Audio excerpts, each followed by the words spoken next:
This will be a different type of video, really unlike any that I've done before. It's kind of just me musing about something I read that I found really interesting. It involves the Black Death, actually, but it has more of a uplifting tone to it. It covers chapter 5 of Barbara Tuchman's book, A Distant Mirror.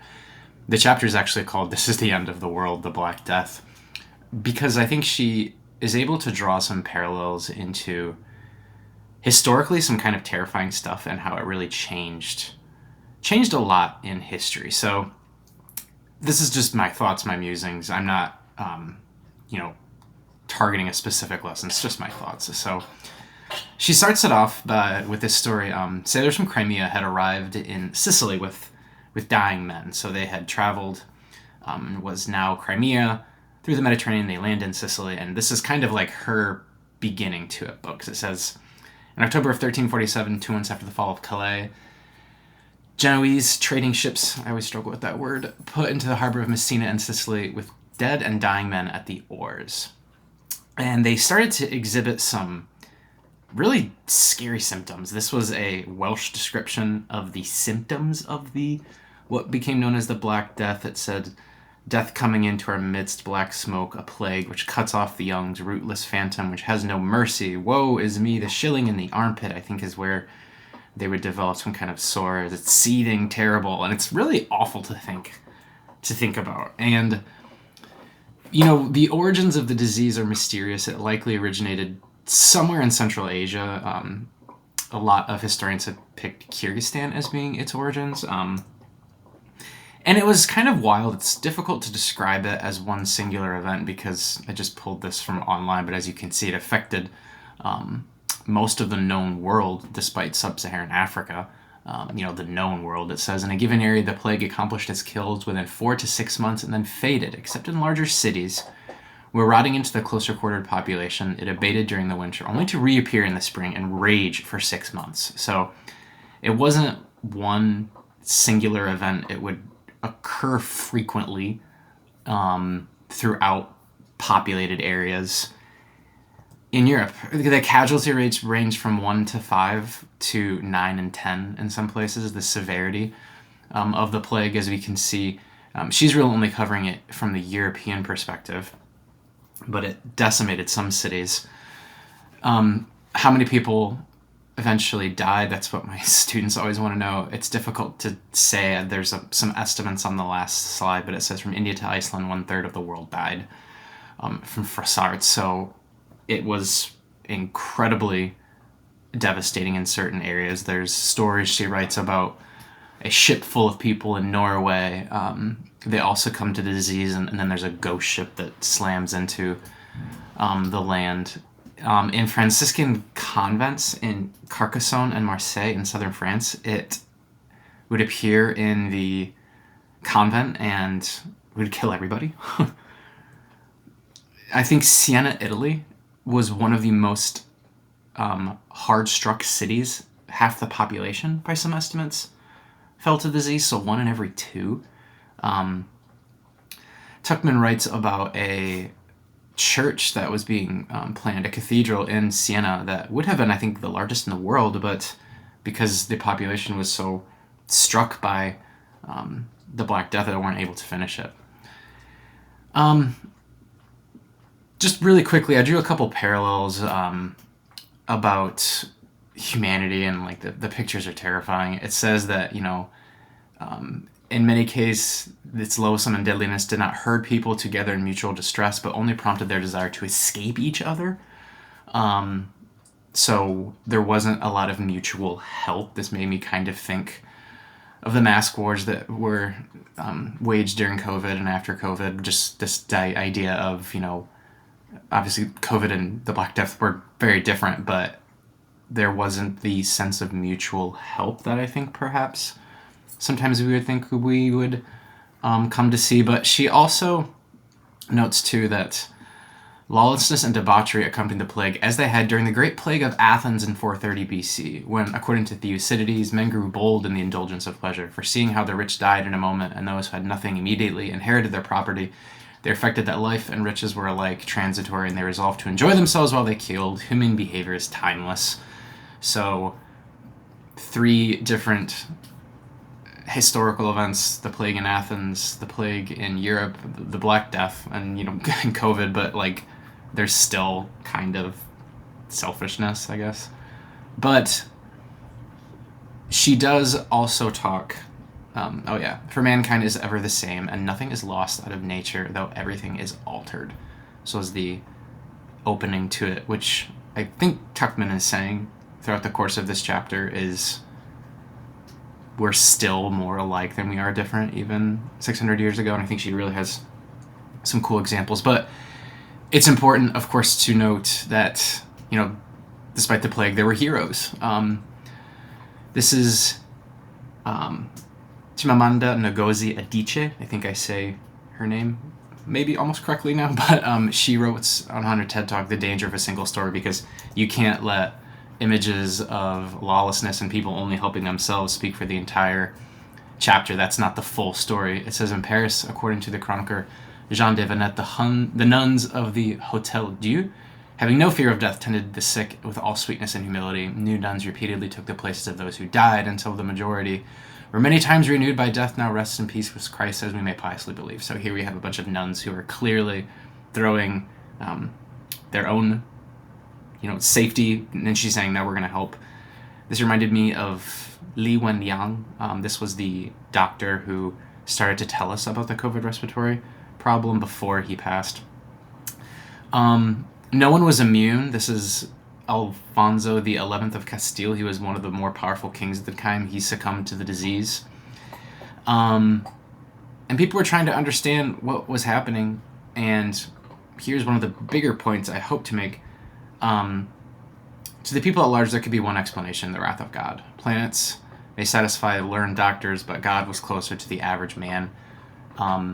No one could stop and understand the biological effects or the just basic sanitary.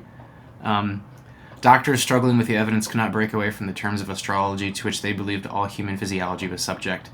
Medicine was one aspect of medieval life because of its links to the Arabs. Wasn't shaped by Christian doctrine. Medicine as an early field was practiced, but not by many Christian kingdoms. It was more a field that was developing in Arab worlds, and any connection to Arab thought, Arab philosophy, Arab medicine, that just can't be it. It's got to be something else. So we have this global phenomenon, and we're not, as humans, stopping to try to understand what was happening, but rather we are just returning to these baseless assumptions that say, well, this just can't be. So, but Tuchman tells us there's another layer to this. She dedicates several passages to severe animosity against Jews during this time period. So the refusal of Jews to accept Jesus as the Messiah made them the attack of the church, which was very powerful. So here she is again saying that, the origins of anti-Semitism, it's still nothing new at this point in history. But, there's this idea of Jews being Christ killers, so therefore there's anger against them. And instead of utilizing science or medicine in an attempt to understand what was happening, Jews were blamed as scapegoats. Here she writes about deliberate attacks in Narbonne and Carcassonne, specific instances of Jewish people being targeted because of their faith as they're causing the disease. So, if I was trying to understand what was happening at the time, I don't need to. I can just blame it on somebody else. I don't want to use any of my faculties, my mental capacities to try to understand things. I'm just going to blame it. There was, quote, poison the well wasn't a new term. Jews were thought to poison wells, which was the source of the plague. But she writes down that recent epidemics over almost 100 years ago, in 1320, when it had been applied to lepers. At the time, lepers were believed to have acted at the instigation of the Jewish and Muslim kings of Granada in a great conspiracy to destroy Christians. So, well poisoning isn't a new term. It's just humans, again, referring to the actions of Jews as being responsible for the plague. She writes down that still 163 years after the First Crusade, Jews and Muslims were the direct targets of their anger. Here she's talking about the Second Crusade, when Jerusalem fell to Saladin at that time. And it says the capture of the holy city by Muslims was blamed on the wickedness of the Jews, and the cry in Latin, hep hep, for Hierusalem est perdita, meaning Jerusalem is lost, became a call for murder. She writes down, when a man victimizes, he fears. Thus the Jews were pictured as fiends filled with hatred of the human race, which they secretly intended to destroy. So again, anti-Semitism is nothing new, but we are unable to move past it to think collectively. The animosity, which is again came from people in positions of authority. Pope Innocent III in 1205 declared Jews were doomed to perpetual servitude as Christ killers. Thomas Aquinas tended to agree with that logic. So these are people at the time, Pope Innocent III and these thinkers, their thoughts were believed, again, to be infallible, meaning they could not possibly be wrong on any particular case or any scenario. And people were more likely to be frustrated and angry towards Jews because of their success. To the common man, the Jews are not only Christ killers, but rapacious, merciless monsters, symbols of the new force of money that was changing old ways and dissolving old ties.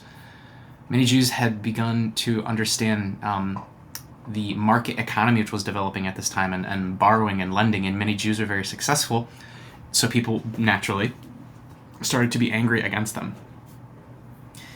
And then there's several confessions of torture led to a heightened sense of anti-Semitism in, and this is important, many German-speaking regions. So she takes time to describe these trials, and she writes down that the confessions obtained in Savoy, distributed by letter from town to town, formed the basis of a wave of accusations and attacks throughout Alsace, Switzerland, and Germany. So here's where anti-Semitism is growing. It becomes more of the norm. It becomes more acceptable in a particular region, in this case, many German-speaking regions. And there's even a terrible event. At this time, mobs of flagellants claiming divine intervention marched into the Jewish quarters of towns and began killing as many people as possible. I believe that's what's happening on the cover photo, though I'm not entirely sure. But there's anger, and it's real. In Basel on January 9th, 1349, the whole community of several hundred Jews was burned in a wooden house especially constructed for the purpose on an island in the Rhine, and a decree was passed that no Jew should be allowed to settle in Basel for 200 years. This is in present-day Switzerland. And Barbara Tuchman does something here that is, she writes down that the period of the Jews' medieval flourishing was over, and then she's going to make a reference to the Second World War. The walls of the ghetto, though not physical, had risen, which she's making a comparison to the Holocaust, which would happen 600 years later. And that particular passage just made me think about the concept of we didn't have any impact on what had happened, but we still inherit a world that can be understood.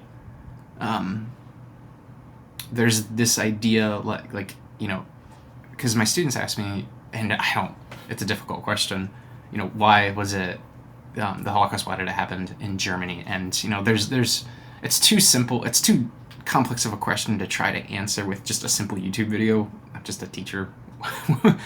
I teach American and world history, but you can still see how anti-Semitism in 1349 in German-speaking regions created something that wasn't new. Oh, it's my dog, really, dude. She's drawing that parallel to what would happen later. So anti-Semitism was real then, and it manifested itself in multiple ways, and in this case, during the Holocaust. So this is the last slide, because students again asked me how many people were killed by the plague. It's difficult. It says the plague broke out 6 times over the next 6 decades. The European population was probably reduced by half. If you Google it, it just says anywhere from 75 to 200 million people. But I love this passage. I just actually want to read it because Tuchman here is stating that the Black Death was so unimaginable horrible that it almost freed our minds to use our faculties. She writes that survivors of the plague, finding themselves neither destroyed nor improved, could discover no divine purpose in the pain they had suffered. God's purposes were usually mysterious, but this scourge had been too terrible to be accepted without questioning. If a disaster of such magnitude, the most lethal work ever known, were a mere wanton act of God, or perhaps not God's work at all, then the absolutes of a fixed order were loosed from their moorings. Minds that opened to admit these questions could never again be shut. Once people envisioned the possibility of change in a fixed order, the end of the age of submission came in sight. The turn to individual conscience lay ahead. To that extent, the Black Death may have been the unrecognized beginning of the modern man. Which, wow. And she writes here, learning happened under Charles IV. There was at the time of the Black Death, there were several universities opened in Prague, in Siena, in Cambridge, Corpus Christi. So, all of a sudden universities are beginning to create. But my last 2 cents for the video is, and I'll probably need to hash this out in my head even as I say it, but I think we think as individuals, and we're shaped by our upbringing, our values, our morals, our ethics, our family, where we live, our culture, our history, but we can control how we think as individuals, and we have the most control over this. I also think we tend to think in groups. I think the way many of my friends think, I think the way a political affiliation group works, my colleagues, and these groups can exist in,